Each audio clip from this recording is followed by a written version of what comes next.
नमस्कार, खबरें अभी तक देख रहे हैं आप और मैं हूं आपके साथ तमन्ना अरोड़ा। हरियाणा डायरी में आप सभी का स्वागत है। पंचकुला में 38वें वसंत उत्सव 2026 का भव्य आयोजन हुआ।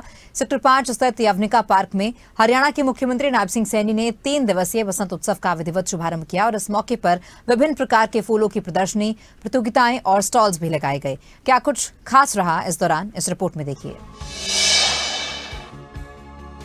पंचकुला में 38वें बसंत उत्सव 2026 का भव्य आगाज हो गया। सेक्टर 5 स्थित यवनिका पार्क में हरियाणा के मुख्यमंत्री नायब सिंह सैनी ने विधिवत रूप से उत्सव का शुभारंभ किया।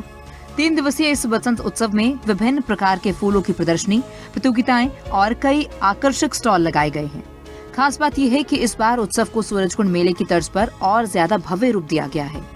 कार्यक्रम को संबोधित करते हुए मुख्यमंत्री ने कहा कि बसंत उत्सव हमारी संस्कृति, प्रकृति प्रेम और सामाजिक समरसता का जीवंत प्रतीक है, जो लोगों में नई ऊर्जा का संचार करता है।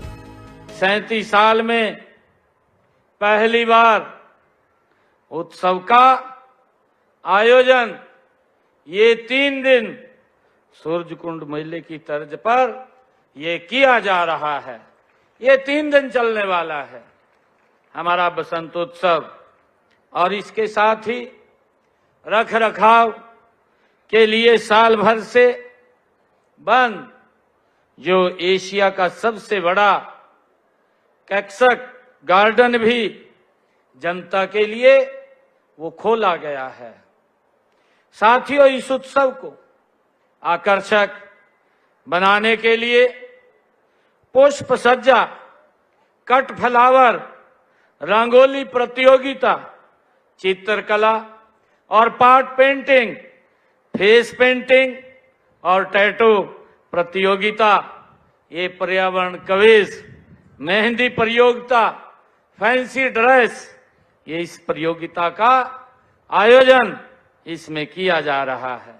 मैं इन सभी प्रतियोगिताओं में भाग लेने वाले प्रतिभागियों को भी मैं बहुत बहुत बधाई और शुभकामनाएं देता हूं।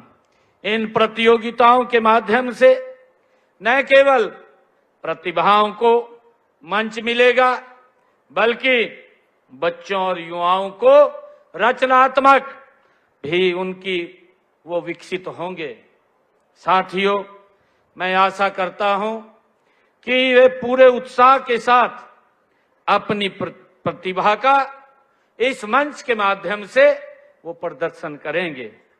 साथियों, भारत विश्व का एक ऐसा देश है जहां प्रकृति ने अनेक ऋतुओं को वरदान दिया है। हर ऋतु अपने आप में एक नई अनुभूति और नई ऊर्जा ये लेकर के आती है। साथियों, हमारे देश की संस्कृति भी ऋतुओं के साथ गहराई से ये जुड़ी हुई है।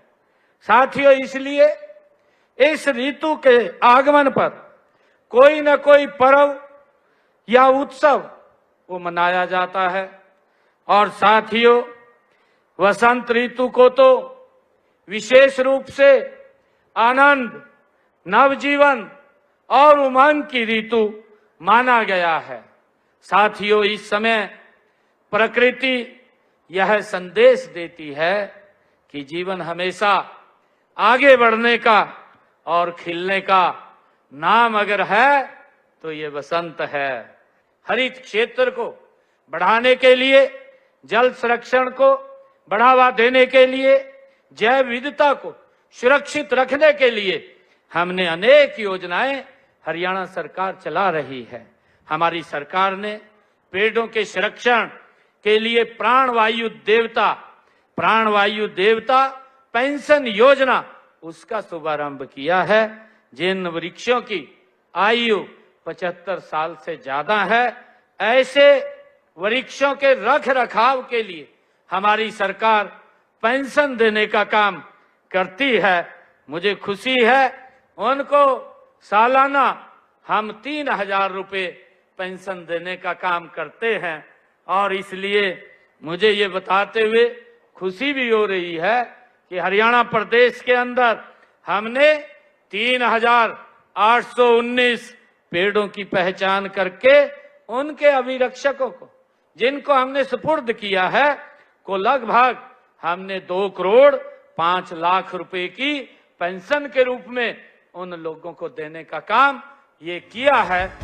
मुख्यमंत्री ने पर्यावरण संरक्षण पर जोर देते हुए कहा कि प्रदेश में हरित क्षेत्र बढ़ाने, जल संरक्षण और जैव विविधता को सुरक्षित रखने के लिए कई योजनाएं शुरू की गई हैं, जिनमें ऑक्सीवन परियोजना और बड़े पैमाने पर पौधारोपण अभियान भी शामिल है।